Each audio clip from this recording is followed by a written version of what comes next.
नमस्कार, स्वागत है आपका। आपके साथ में हूं स्टेश नैन मोर। बुलेटिन की शुरुआत करेंगे बड़ी खबर के साथ। बड़ी खबर हिमाचल से। कांग्रेस प्रत्याशी प्रतिभा सिंह ने माफी मांगी है। कारगिल युद्ध पर दिए अपने बयान पर प्रतिभा सिंह ने माफी मांगी है। कहा कि कभी नहीं भुलाया जा सकता सैनिकों का योगदान। कोई आहत हुआ हो तो मैं माफी मांगती हूं। मंडी से कांग्रेस की उम्मीदवार है प्रतिभा सिंह। मंडी लोकसभा सीट पर उपचुनाव हो रहा है, यहीं से कांग्रेस की उम्मीदवार हैं प्रतिभा सिंह, जिन्होंने बयान दिया था। उस बयान पर अब माफी मांगी है। कहा सैनिकों और पूर्व सैनिकों का पूरा मान सम्मान, फौजियों के नाम पर राजनीति नहीं होनी चाहिए। उपचुनाव में महंगाई और बेरोजगारी बड़े मुद्दे हैं। प्रतिभा सिंह के बयान पर काफी बवाल हुआ था, विवाद हुआ था। इसके बाद उन्होंने अपने बयान पर माफी मांगी है। कारगिल युद्ध को लेकर उनका ये बयान था जो विवादों में आ गया था। अब कहा है कि कभी नहीं भुलाया जा सकता सैनिकों का योगदान। कोई आहत हुआ तो मैं माफी चाहूंगी।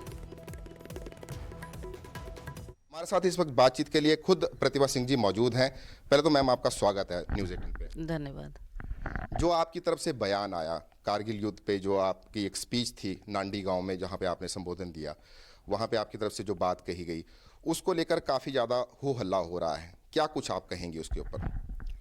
मेरा तो ये मानना है कि मैंने इस भावना से या इस बात को ध्यान में रखते हुए ये बात नहीं कही कि मैं किसी को आहत करूं या हमारे सैनिकों के प्रति कोई अनादर के शब्द कहूं। ये मेरा बिल्कुल मकसद नहीं था। इसको जो जिस तरीके से पेश किया गया वो थोड़ा दुर्भाग्यपूर्ण है। मैं अगर मेरे से कोई गलत शब्द निकल गया हो तो उसके लिए मैं माफ़ी मांगने को तैयार हूँ। मैं हाथ जोड़ के सभी सैनिकों से और सभी जो देश की रक्षा के लिए वहाँ पर तैनात है उनसे हाथ जोड़ के माफ़ी मांगती हूँ।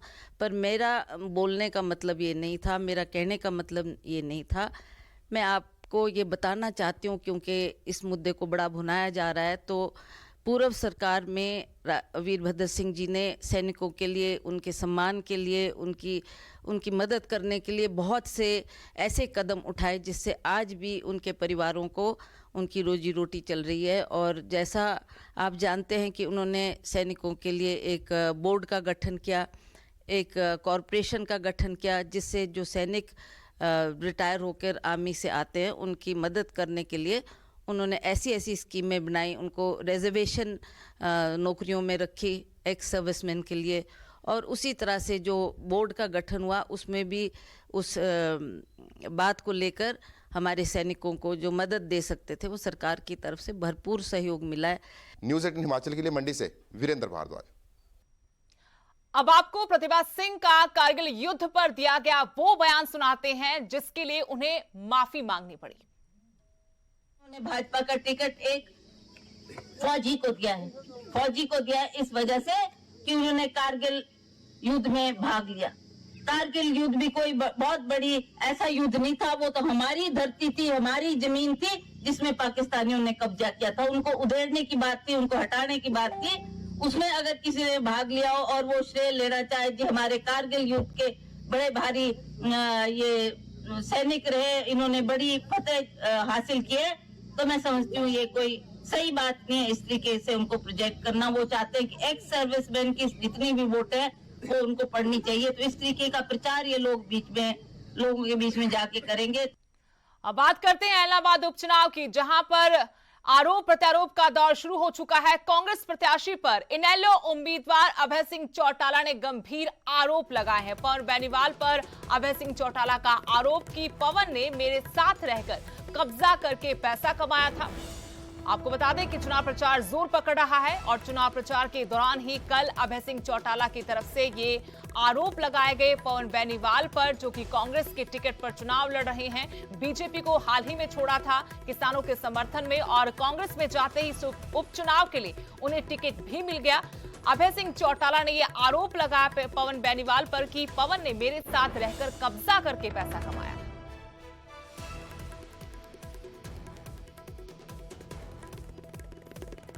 और जानकारी के साथ चंडीगढ़ से मेरे सहयोगी मनोज कुमार जुड़े हैं। मनोज, इलाहाबाद उपचुनाव जहां त्रिकोणीय मुकाबला फिलहाल माना जा रहा है, वहां अभय सिंह चौटाला का एक बयान सुर्खियों में है जो पवन बेनीवाल को लेकर दिया गया। कहा कि मेरे साथ रहकर कब्जा करके पैसा कमाया उन्होंने।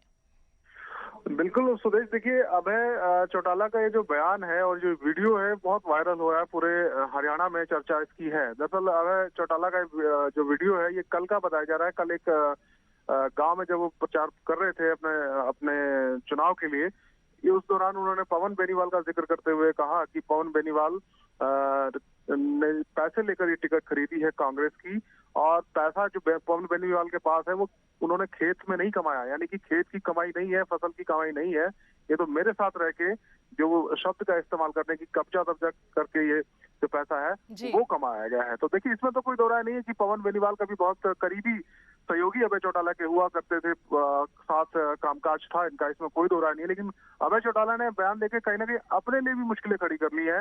उनके विरोधी अब उन पर भी निशाना साध रहे हैं कि इसका मतलब अभय चौटाला क्या ये एक्सेप्ट कर रहे हैं कि जो पैसा कमाने का उनका तरीका था वो इस तरह का था, जो इसमें जिसका वो जिक्र कर रहे हैं कब्जे का या दूसरी चीजों का।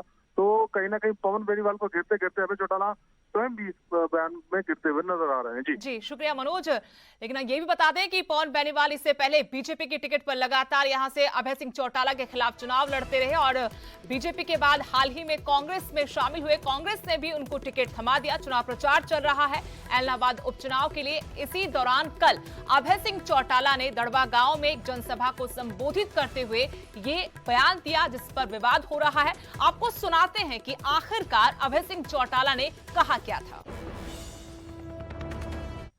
बजाय पवनों पीछे टिकट लिए हो कौन लिए हो? सही बात है। अरे पिछड़ा जगह है ए, कोई ना खेत में कमाएगा कोनी, ए भी मेरे सागे रह गई ने बिना कब्जा दब्जा करके कमाएगा। ये तो एडा लगवा दिया महंगा, ये थोड़ा बहुत बच्चेड़ा में कल थेड़ा लगवा दो। बर्तन टिकट देने की बजाय पवनों पीछे टिकट लिए हो कौन लिए हो? सही बात है। अरे पिछड़ा जगह है ए, कोई ना खेत में कमाएगा कोनी, ए भी मेरे सागे रह गई ने बिना कब्जा दब्जा करके कमाएगा। ये तो एडा लगवा दिया महंगा, ये थोड़ा बहुत बच्चेड़ा में कल थेड़ा लगवा दो। तो ये वो बयान जिसको लेकर विवाद हुआ है, जिसमें अभय सिंह चौटाला कांग्रेस के उम्मीदवार पवन बेनीवाल को लेकर कह रहे हैं कि जो उनके पास पैसा है वो खेती बाड़ी करके नहीं कमाया गया, बल्कि जब वो उनके साथ थे तब कब्जा करके कमाया गया था। अगली